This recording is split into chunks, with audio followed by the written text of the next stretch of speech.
Big boss ఆదివారం ఎపిసోడ్కి సంబంధించిన మరో ప్రోమో వచ్చింది. ఈ ప్రోమోలో హౌస్మేట్స్ ని నాగార్జున ఇంట్రెస్టింగ్ క్వశ్చన్ అడిగారు. ఇప్పటివరకు మీరు చూసిన ఆట ప్రకారం ఎవరు ట్రోఫీకి దగ్గరగా వెళ్తున్నారు, ఎవరు ఎగ్జిట్ కి దగ్గరగా ఉన్నారు అనేది చెప్పాలని నాగ్ అడిగారు. దీంతో ప్రతి ఒక్కరూ తన అంచనా చెప్పారు. అయితే అందరిలో ఎక్కువ మంది ఇమ్మానుయేల్ విన్నర్ అయ్యే ఛాన్స్ ఉందన్నారు. ఆ తర్వాత తనూజ పేరు కూడా ఎక్కువ వినిపించింది. బిగ్ బాస్ సీజన్ విన్నర్ ఎవరవుతారని అనుకుంటున్నారు అంటే ఆడియన్స్ మెదిలో ప్రస్తుతానికి అయితే పెద్దగా ఆప్షన్స్ ఏం లేవు. ఎందుకంటే ఆట పరంగా చూసుకుంటే ఇమ్మానుయేల్ టాప్లో ఉన్నాడు. ఇప్పటికే 2 సార్లు కెప్టెన్ అయ్యాడు. కానీ మాట ప్రకారం చూసుకున్నా లేక బిగ్ బాస్ టీం ఇచ్చే ప్రయారిటీ ప్రకారం లెక్కేసిన తనూజకి ఎక్కువ ఛాన్సులు ఉన్నాయి. ఇలా ఈ ఇద్దరి మధ్యనే విన్నర్ ఉంటే ఛాన్స్ ఎక్కువ ఉంది. ఇక ఆదివారం ఎపిసోడ్లో కూడా సరిగ్గా ఇదే ప్రశ్న నాగార్జున అడిగారు.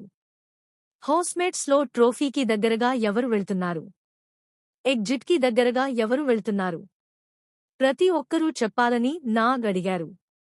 ముందుగా సుమన్ శెట్టి అయితే ఇమ్మానుయేల్ విన్నర్ అయ్యే ఛాన్స్ ఎక్కువగా ఉంది. ఎందుకంటే అతని ఎఫర్ట్ క్లారిటీగా కనబడుతుంది సార్ అన్నాడు. ఇక శ్రీనివాస్ ఎగ్జిట్ కి దగ్గరగా ఉన్నాడు. టాస్క్ ఏం సరిగా ఆడలేకపోతున్నాడని సుమన్ అభిప్రాయపడ్డాడు. ఆ తరువాత వచ్చిన కళ్యాణ్ తనూజ విన్నర్ అంటూ చెప్పాడు. భరణి ఎగ్జిట్ కి దగ్గరగా ఉన్నాడని అంచనా వేశాడు. ఈ వీక్ మారతారనే నేను అనుకున్నాను, కానీ సైలెంట్గా ఉంటున్నారు అంటూ కళ్యాణ్ చెప్పాడు. ఇక భరణి వచ్చి ఇమ్ముని ట్రోఫీకి దగ్గరగా పెట్టాడు.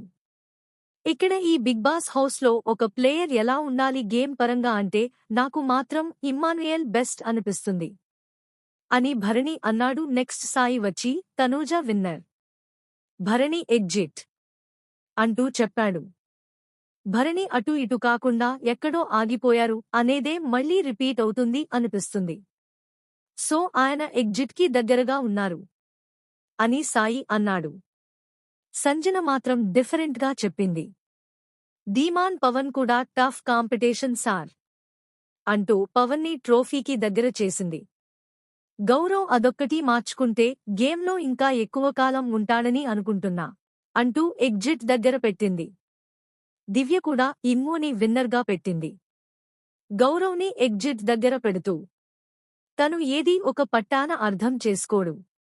ఇప్పుడు తన దగ్గరున్న బెస్లింగ్ పవర్ గురించి కూడా మీరు చాలా సెల్ఫిష్గా ఆలోచించి స్వార్థంతో తీసేశారు అనే ఫీలింగ్లో ఉన్నాడు. గేమ్ అంటే తనకి అర్థం కాదా లేక అర్థమైనా ఆడట్లేదా అనేది తెలియడం లేదు అని దివ్య చెప్పింది. ఈ పాయింట్కి హర్ట్ అయిన గౌరవ్ లేచి రియాక్ట్ అయ్యాడు. సార్ నిజానికి దివ్యకి ఇది పర్సనల్ రీజన్ అంటూ గౌరవ్ అన్నాడు. దీంతో నాగార్జున క్లాస్ పీకారు. ఎందుకు చిన్న చిన్న విషయాలకి ఇరిటేట్ అయిపోతున్నావ్? బ్రేక్ఫాస్ట్ విషయంలో, ఆమ్లెట్ విషయంలో ఎందుకు ఇరిటేట్ అయిపోతున్నావ్? కెప్టెన్ నీకు ఆర్డర్ చేసినప్పుడు ఎదురు తిరిగావు, కానీ నిఖిల్ లాంటోళ్లు వచ్చినప్పుడు కూడా ఊరికే చిరాకు పడి ప్లేట్ పక్కన పడేసి ఫుడ్ మీద అలా కోపం చూపించొద్దు అంటూ నాగ్ అన్నారు.